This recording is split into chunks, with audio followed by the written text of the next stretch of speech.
Okay, let's look at what happens now as I decrease the radius while it's spinning. Oops.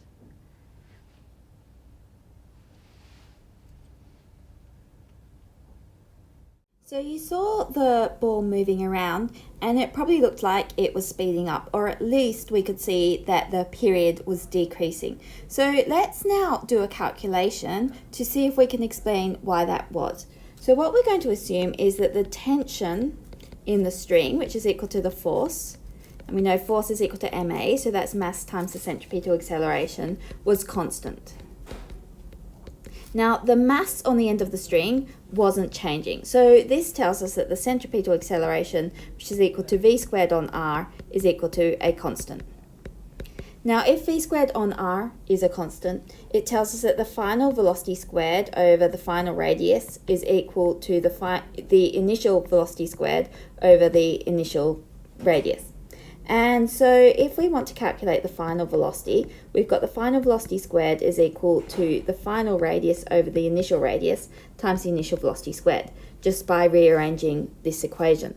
And we said that the final radius was equal to a half the initial radius.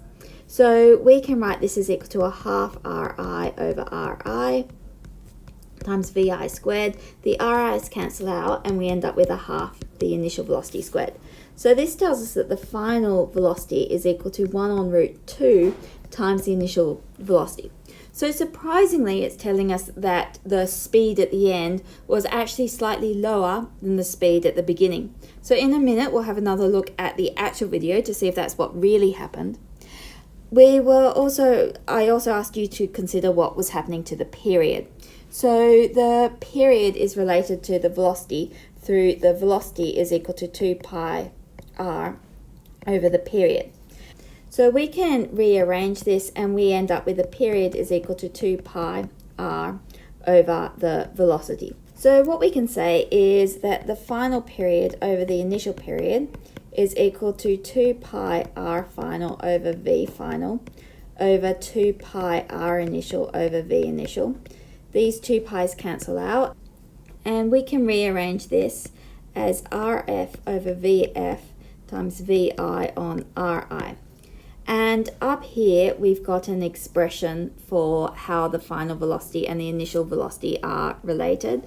So we can rearrange this one and we have vi over vf is equal to root 2.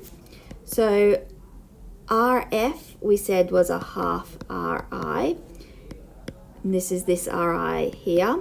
So those cancel. And then we've got vi on vf, which is equal to root 2. So we end up with this is equal to root 2 on 2. So this is equal to 1 on root 2.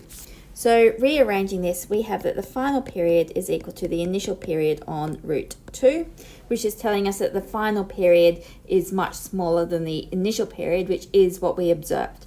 So let's use Tracker now to have a quantitative look at what was going on and see if it does agree with these predictions. So here's the track opened in Tracker. You can get an idea of the speed of the ball from the length of the blur.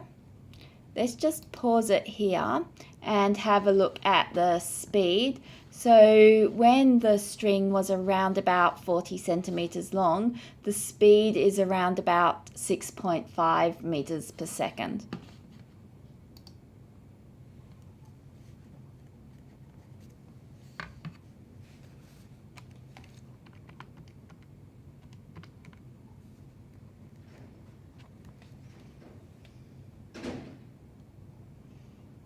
So you can see the blur is getting a bit shorter, so the ball is slowing down, the speed is getting slower.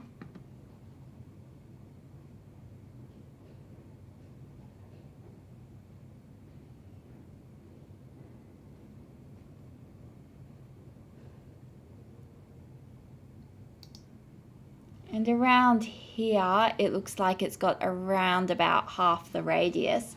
So at this point, the speed is equal to just over 3.5 meters per second. So before we had 6.5 meters per second, and that divided by root 2 gives us 4.6. So it's going just slightly slower than the original speed divided by root 2, which isn't surprising as it was losing some additional energy due to friction and other things.